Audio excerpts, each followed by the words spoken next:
Hi, I'm Lawrence Edwards from Black Mountain Honey. Welcome to another episode of No Nonsense Beekeeping. Today I'm going to talk to you about preparing for your first nucleus of bees. So up until this point I'm going to assume that you've done your homework, you've done your research and you definitely want to keep bees either in your garden or in a separate apiary. That's a really important caveat to this video. Don't follow the steps in this video unless you're 100% sure you want to keep bees. Ideally, go to your local beekeeping association, do one of their open days, actually get hands-on with some bees before you make the leap into buying all of the equipment that you need, because beekeeping can be a very, very expensive hobby and there's quite a lot involved in it as well. So just make sure before you follow the steps in this video that you're 100% certain you want to keep bees. And obviously I encourage you to do it. It's a great hobby, really, really fun. All the family can get involved. It's nice to keep bees, you help save the bees, and you get lovely honey at the end of it. So it's always a big thumbs up from me. I think it's a great pastime. Right, so preparing for your first nucleus. What we're going to talk about in this video is the different type of nukes that are on offer. So we're going to go through all of the different types of nukes. We're going to talk about the equipment that you need to buy in terms of kind of the actual hives and all of the ancillary items that come with that. We're going to talk about personal protective clothing, so your bee suits, your gloves, your wellies. We're going to talk a little bit about frame sizes, making sure that you're getting the correct nuke to fit the hive that they're going into. We're going to talk a bit about location, where's best to keep bees and where's best not to keep bees. We're going to talk about something that's often missed, I think, in these videos, and that is feeding, when to feed, when to stop feeding. We're going to talk about what to expect on the day, a little bit about the timings, a little bit about the preferences in terms of timings, and just generally what happens on the day when you collect your nuke. We're going to talk about the first inspection, so maybe a week, 10 days after you've installed the nuke, the first inspection, what you should be looking out for. And then we're going to talk about weekly inspections after that and kind of the ongoing management of the colony throughout the different stages of the season. The final thing we're going to talk about is swarming and how to reduce the chances of your colony swarming, because a colony and a nucleus colony can swarm in the first year. So you need to follow a few simple steps to make sure that that doesn't happen. And that's it. So there's quite a lot of content in this video, probably going to be about half an hour long, but I wanted to do a really, really good detailed video for all the people that are buying nukes for me this year. Do you want me to sit down, watch the video, make sure you understand all of the key steps as I follow in my beekeeping, and then for me to give you some recommendations on some of the perfect kit as far as I can see it. Right, so we'll get going with the video then. Final thing to say is if you want to become a member of our YouTube channel now, it's £4.99 a month and you get early access to all of these YouTube videos. So some of them can be kind of 3 or 4 months out of date. If you sign up to the channel membership for £4.99 a month, you get the videos as and when they're recorded. So this one today is being recorded on the 21st of September, should be uploaded by the end of the week. It will go live on the free side of the beekeeping channel, probably around January or February. You may be getting a 3 or 4 month head start on the free videos that are on the channel. Right, so let's crack on with the video then. So the first thing I want to talk about is the different types of nukes that are available on the market and the different frame sizes that are available. So if you're buying your nuke from Black Mountain Honey, we stock 2 types of nuke. We do a 5-frame nuke and we do a 6-frame nuke. And the 5-frame nuke comes in a Corex transport nuke container. That's not to keep bees in for any longer than 24 hours. And then the 6-frame nuke, which costs a little bit more, comes in a poly box. So you get your own poly box that you can take away with you, and then you can use that for kind of swarm manipulation later on in the year. If you ask me which one is better, I always say go for the 6-frame with the poly nuke box. It costs about 30 or 40 quid more, but the boxes cost me 30 quid. So you're pretty much getting the extra frame for free.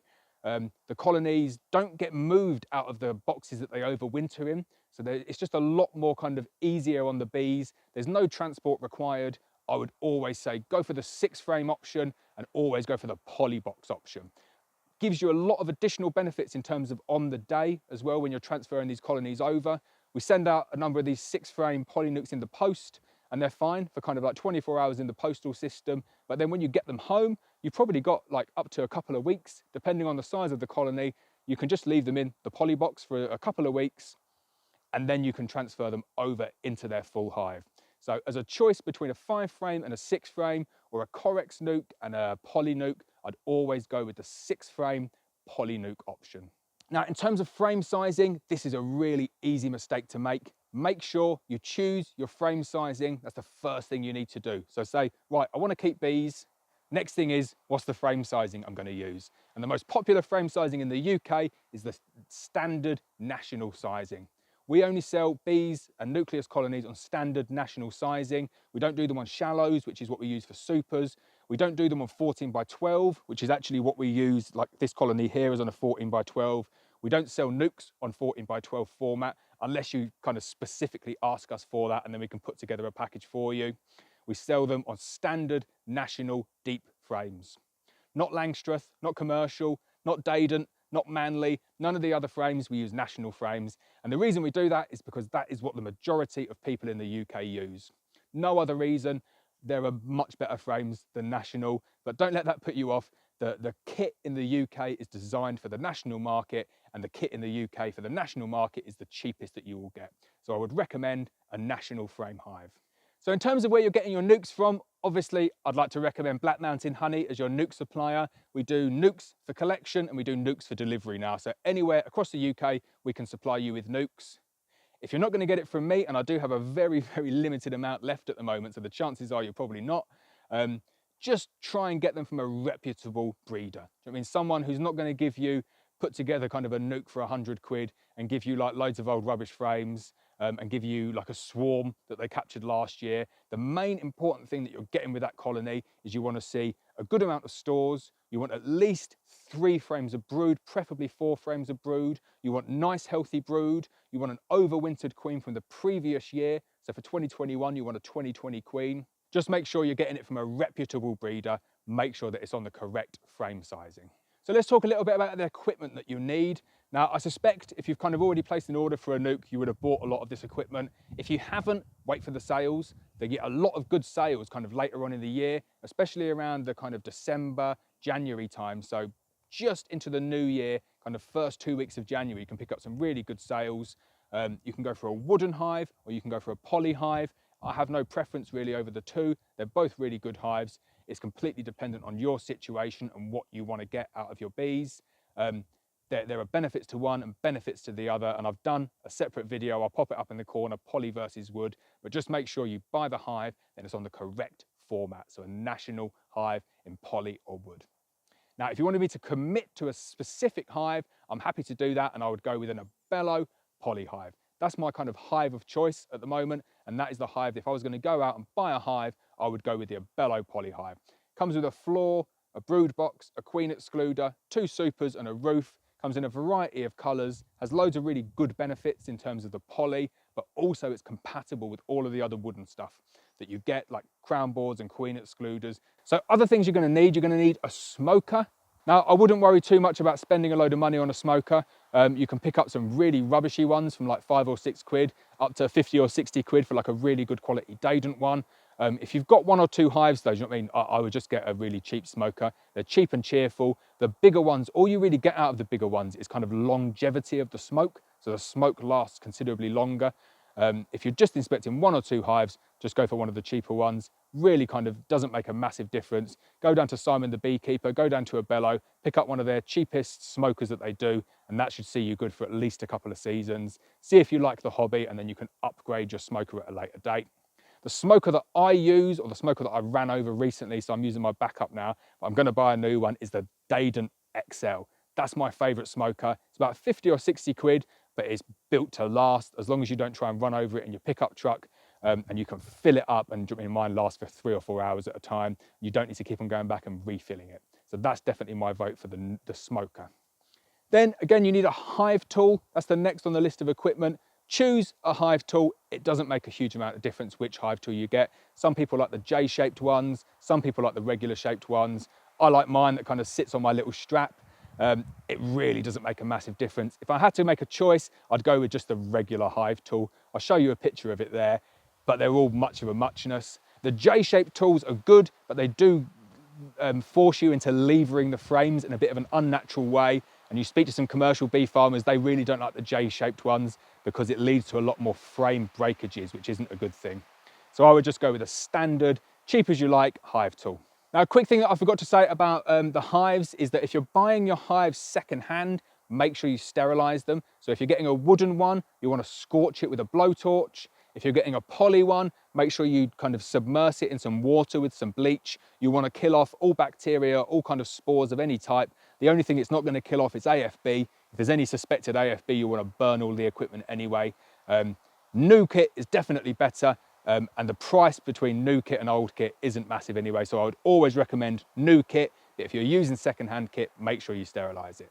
Well, the next thing that I'm going to recommend on this equipment list is something that always gets missed off of the equipment list. And when I'm running through this checklist with people when they come to buy their nuke, it's often missed off and they don't have it and they have to go out and buy it, and it causes a bit of an issue, and that is a feeder. So just make sure when you're buying all of your equipment, you buy a feeder. I don't mind which feeder you buy. All of them work well, so you can buy a Miller feeder, an Ashforth feeder, a Rapid feeder, an English feeder, loads of different types of feeders.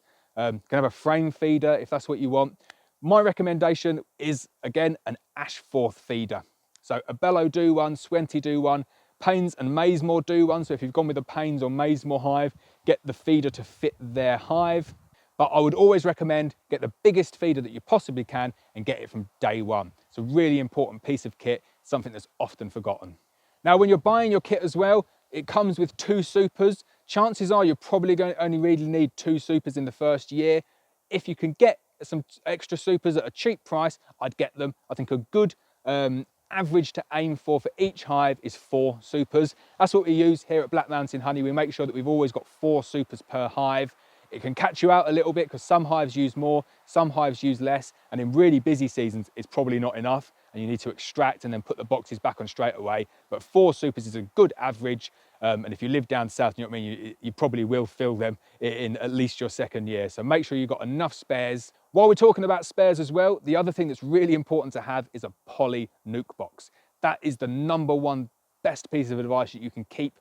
Keep it close to your apiary at all times. When you're doing your swarm management, a poly nuke box comes in so valuable because you can drop the queen in there, put the lid on, keep her safe while you're doing your inspections. You can make splits. You can do various things with a poly nuke box. And if you've only got 1 hive, it's great just to have that on standby. So instead of buying one for new for 30 quid, when you get your nuke, ask for it to come in a poly nuke box. Breeders will give them away for kind of like 25, 30 quid extra on top of the nuke price. It's a really good investment and an excellent spare to have. So the next thing to add in terms of equipment is the frames and foundation. Now, don't get caught out with this one. You need frames for all of your supers. You need foundation for all of your supers. Make sure you get the right frames, national frames and national super foundation. And then for your brood box, you don't need the full amount of frames. Remember, when you buy your nuke, if you're buying a 6-frame nuke, you only need an additional 4 or 5 frames, depending how many frames your box can hold.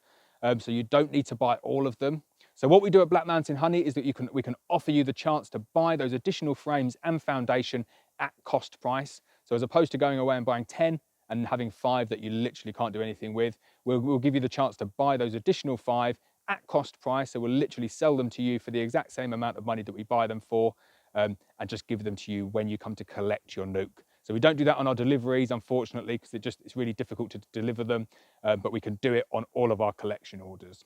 So just make sure you don't order too many frames and foundation for your brood box. And then the final thing on the equipment list is you need some sort of stand. You can see here I use tyres, I use pallets, I use plastic pallets, I use breeze blocks, I use anything that isn't a really expensive stand. There are some lovely stands on the market. A Bellow do these kind of splayed out metal ones that you add your wood to, and they're really good, top quality stands that will last forever. They're very expensive though. And when you've got a lot of colonies, I just use plastic pallets. I find they work fine.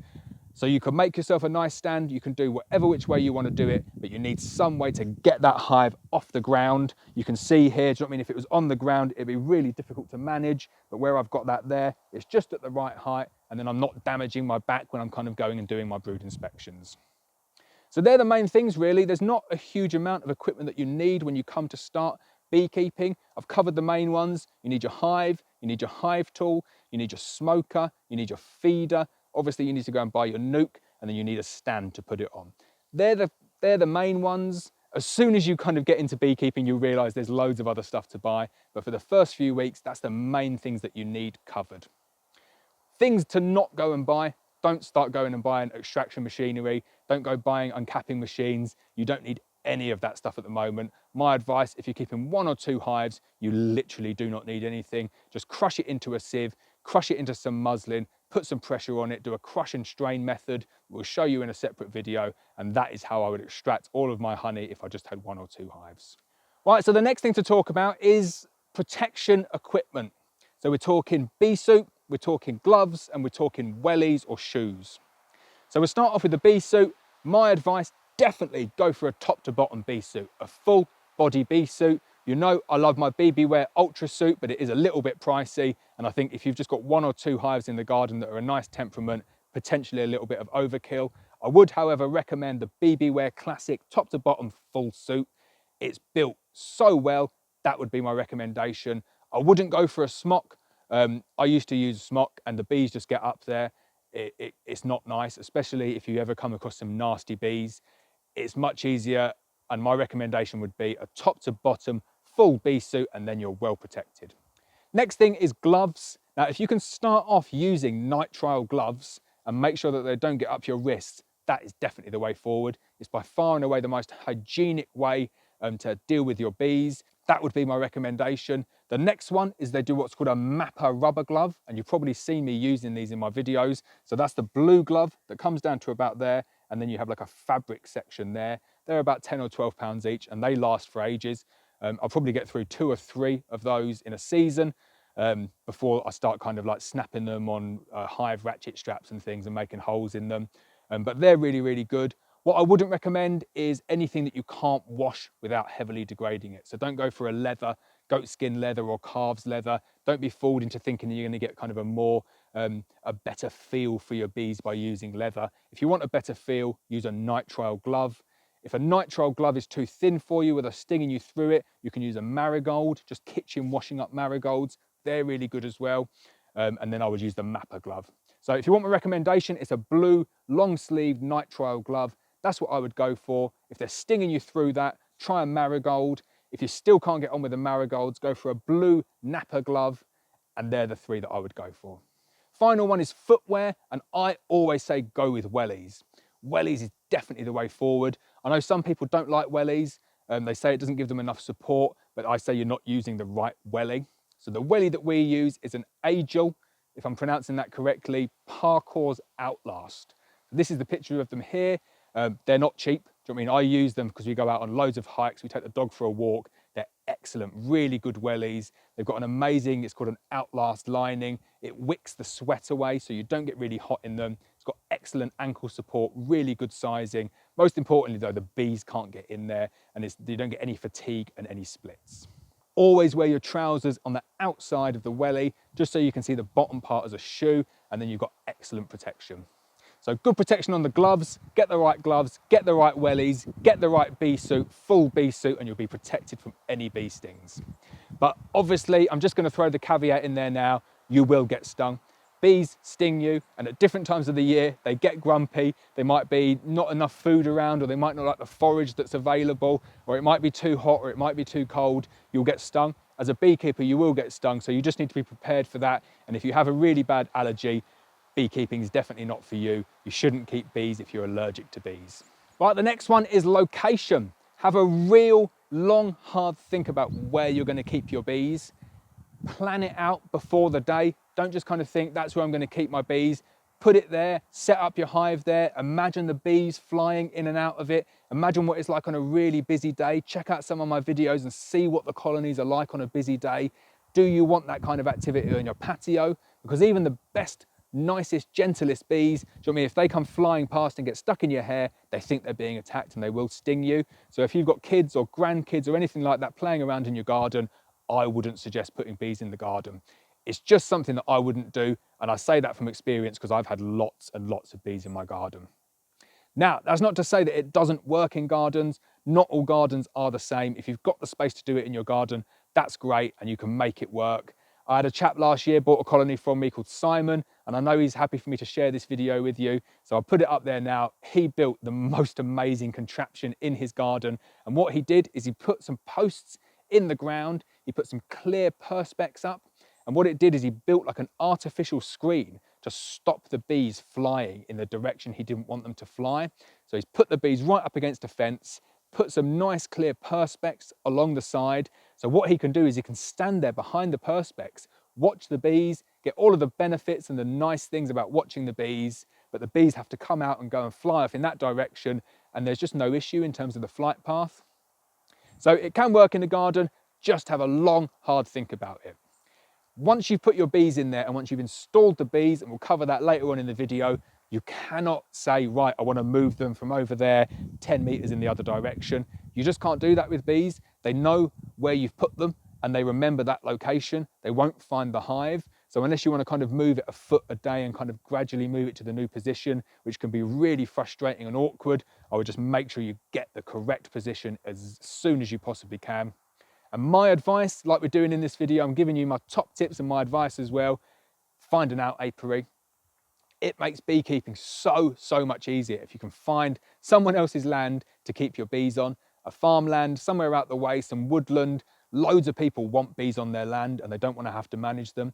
So all you need to do is just ask around. People are very accommodating and want to keep bees on their land. You just need to ask the question. So I'd always recommend keeping bees on someone else's land. So like I said, in terms of setup, just make sure you get your hive set up before you kind of get the nuke being delivered in the post. Especially wooden hives, they take a while to set up. I remember putting together my first hive. It took me ages and it's really difficult to put together. And once you put a few of them together, you get the hang of it and you get to know the kind of different bee spaces and what fits where and where to glue and what to screw and what to nail. But the first time round, it can take a while. And then obviously once you want to put that in the location and work out the flight paths, just get it done over the winter when it's quiet. Give yourself at least a couple of weeks notice before that nuke's going to come to you. Make sure you've got everything in place. Make sure you've got your feeders, your sugar syrup, your frames, your foundation, your smoker, your bee suit, everything. All of the things we're listing in this video, make sure they're there. Do you know what I mean? 3 or 4 weeks before the nuke is due to come. So my cut off for that would kind of be middle of Feb, back end of Feb. Try and be fully prepared by then, and then you're ready for whenever that nuke turns up. But we'll give you notice. If you bought the nuke from us, we'll give you at least 1 week's notice before it's ready for collection or before it's ready for delivery. Right, so on the day that the nuke comes, so we'll do the collection side first and then we'll do the delivery side. So on the collection side, I'll give you a notification a week in advance. And when I say a notification, I will call you up and I'll either text you or call you, and I'll make sure that I get a positive response back from you. Obviously, there's the outstanding money to be paid. But as soon as we've kind of agreed that and the funds are sorted, we'll give you that notification 1 week in advance and we'll let you know the day that the bees are ready for collection. So say, for example, it's on a Saturday, we'll do it as early as we possibly can on a Saturday morning, say kind of any time from 7 AM onwards. We'll agree a mutual time with you. We do a number of pickups throughout the day. So we might have kind of 10 or 15 people coming, so you'll get a dedicated time slot. Please try and stick to the time slots. It makes kind of the COVID management so much easier. And then what you'll do is you'll drive over to us and we will give you the nuke. It's as simple as that. All you do is you come and you pick up a box of bees. The bees are more than happy kind of sitting in the car for a couple of hours. All we say is though, if it's a warm day, just keep the windows down. Don't bring your family, don't bring your kids, don't bring your pets along with you. It's just best to come kind of on your own with space in the car to put that nuke of bees, come and collect it, get it back home, and then you want to put it straight into the spot where you're going to keep your bees. Now what I'm going to do here is I'm going to refer you to another one of our videos, and that video is about adding a nucleus into a beehive. So we've done a full video, lasts about 20 minutes and gives you all of the details as to how you put a nucleus of bees into a beehive. Don't want to kind of make this video unnecessarily long. It's already kind of getting towards the 30-minute mark. So I'm going to lead you out to that video now. Just follow on that video there. You can watch that one at your leisure. So I know I touched on it in the video that I've sent you off on to watch there, but what I would say, and I've probably changed my recommendations for this a little bit over the years, is as soon as that nucleus is installed within the hive, so you've found the correct location, you've put the hive there, you've let them reorientate out of the nuke, you've come back later on in the day, you've swapped the frames over to the hive, and then you've taken the nucleus away and put the hive back in the position where the bees have orientated to, the first thing you need to do is you need to put the feeder on. So the setup that you're going to have at this point is you're going to have a very similar setup to what we've got here. This is in effect the setup that you will have. You'll have your floor, you'll have your brood box that will only have 6 frames in it, and then you'll have empty foundation frames there and empty foundation frames there. You'll then have your queen excluder, and then you'll have your feeder on top. So it's either an ashforth feeder full of syrup and then the roof, or you'll have an empty super with either a rapid feeder or an English feeder in that. And the reason I just kind of make note and make reference to that setup there is that is what it's going to be like for a good few weeks. And what you want to do is you want to build that colony up. And the way you build that colony up is by feeding them 1-to-1 sugar syrup. Or you can give them 2-to-1 syrup. What you need to do is just slow and steady. Yeah? So don't fill the feeder up with 14 litres, because all they'll do is they'll suck it down and put it into stores. You want to simulate a flow which stimulates brood rearing. That's what you're doing in the spring. You're doing it, you're saying to the queen, we've got a regular supply of nectar here. We want you to expand the size of this colony. So by doing that, feeding them kind of 1 or 2 litres every 2 or 3 days, the bees are going to go up there, they'll take that feed down, they'll draw the foundation out, they'll store a little bit of it, they'll alert the queen, they'll say to the queen, lay like crazy, there's a really good flow on here, we can get big, we can get prepared for the season, get that colony nice and big and expanding. Then I'm going to send you out to another video now, and that video is when to add a super to your colony. So you can go away, watch that video at your leisure, but the gist of it is when 80% of those frames are drawn, so with a 6-frame nuke in a 10-frame box, all you're looking for there is an additional frame either side, completely drawn. So 80% of the frames are drawn, you add your super on and take the feeder away. This is where people have had issues before. They just keep on feeding. They just think, well, it can't hurt the colony if I feed them too much. And that's wrong. It will make your colony swarm. Guaranteed way to get your colony to swarm within the first few weeks is you feed. 8 weeks later, the swarm's gone. Because what you're doing there is the colony's building up. It's got no space to go. It fills up, then it gets natural flows on. The colony gets filled with syrup or nectar. There's nowhere for the queen to lay. She lays a queen cell and then that's it, she's gone.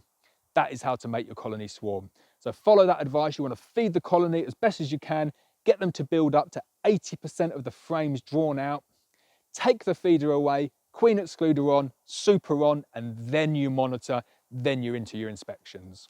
So the next thing to say is the first inspection. So once you've kind of followed the advice that I've given you on how to put your nucleus into a beehive, the next thing you need to do a week or 10 days later is you need to go in and do your first inspection.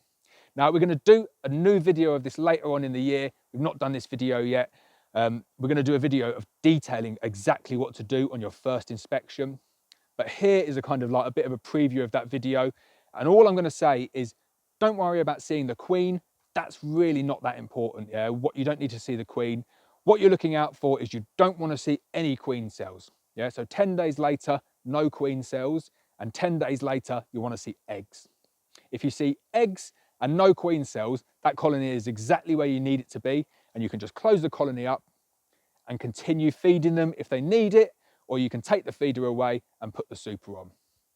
Completely dependent of the conditions, how well they've taken down that syrup. But what you don't want to be doing is kind of going through each and every frame, worrying about seeing the queen.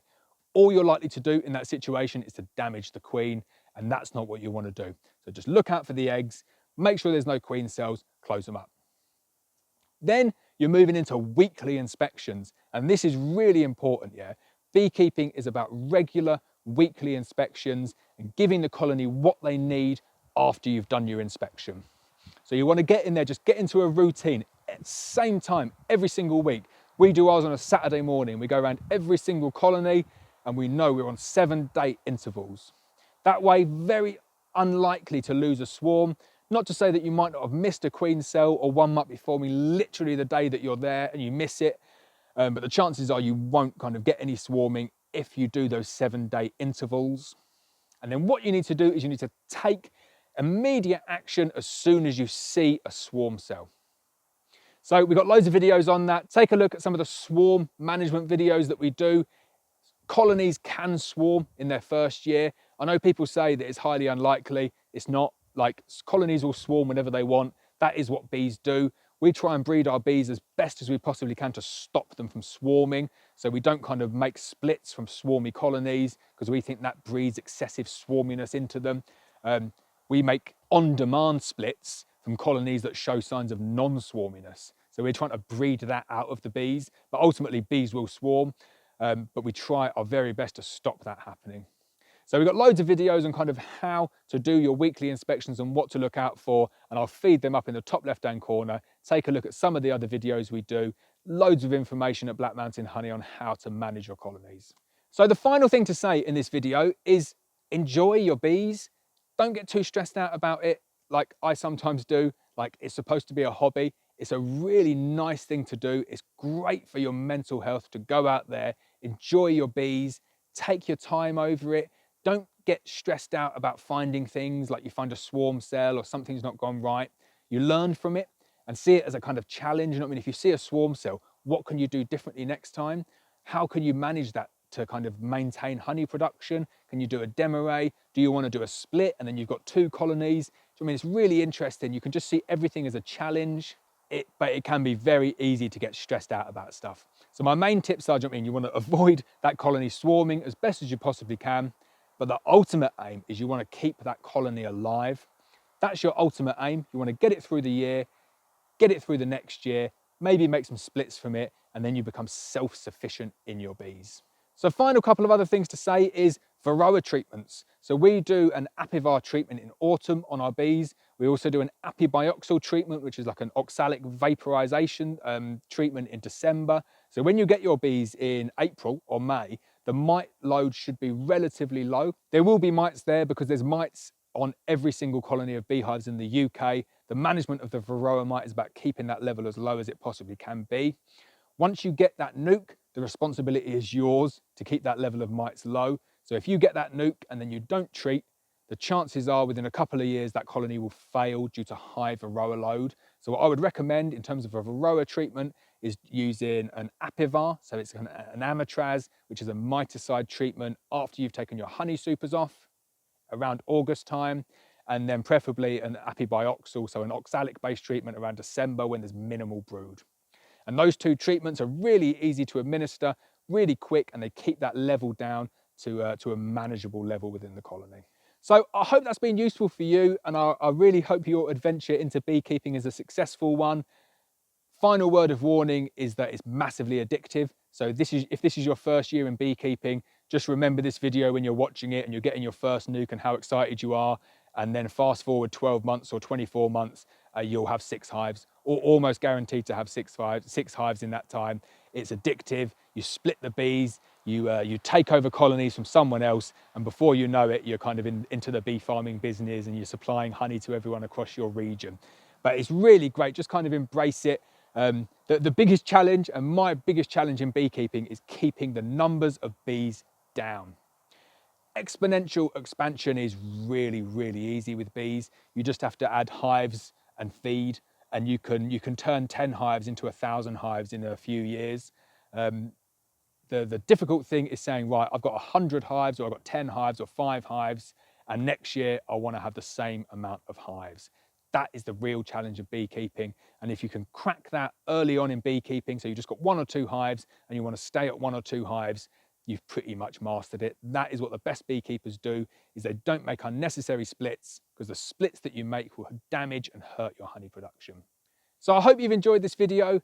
Selling nukes is one of my favorite things. I love kind of selling nukes to people, and then I really like them when they send me the videos and show me how the colony's doing, show me pictures of the honey that their bees have made. Do you know what I mean? I love all of that. So if you're watching this video and you're buying a nuke from me, please do keep me updated. Send me some pictures, send me some videos, tweet me on social media or follow me on Instagram, and we'll share kind of some of your success stories on how well your nukes have done back in their respective homes.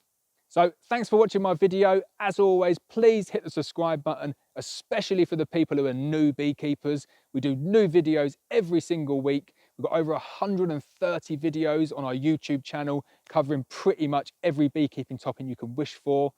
We do loads of new videos every week. It's a great resource for new and experienced beekeepers to come and find out information on what to do with their bees, how to extract their honey, how to treat for disease, how to manage swarms, loads of stuff on there. So please do hit the subscribe button, hit the bell as well so you're notified of every video that we do. You'll get a notification directly to your phone, and then you'll never miss any of our videos. So thanks for watching, and I'll see you next time.